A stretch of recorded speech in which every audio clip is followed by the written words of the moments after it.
Hello mummy पा लगी। हाँ तो ठीक है मम्मी, बस सोचे हैं अभी सो उठे हैं, सोच ला तो तुमसे बात कर ले, आवाज ये सुन ले। अच्छा मामा घर हो, चलो बढ़िया है, कम से कम हम आके खुल के बात तो कर लेती हो ना, सुनने वाला तो नहीं है कोई। हाँ अरे मम्मी पता है क्या हुआ, आज चाय की जगह नमक डाल दी सासू माँ के चाय में।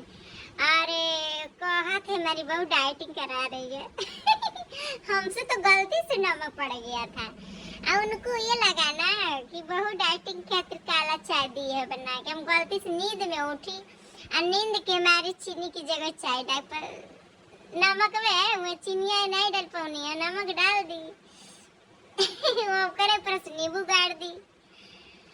हमने कहा लो मम्मी जी आपका स्पेशल टी बना के लाई हूँ। हाँ तो बुढ़िया खुश हो गई देख के रे वो बिगड़त बिगड़त काम बोल गन मैंने जान ले गो अमन तो का हो। अच्छा मटकोड़ा जैबू मटकोड़ा आप तैयारी करत हो। चलो ठीक है अपन जी जांगर बनल है तो सब ठीक है बाजन ली। अरे हम तो मजे में बैठी हमार करे।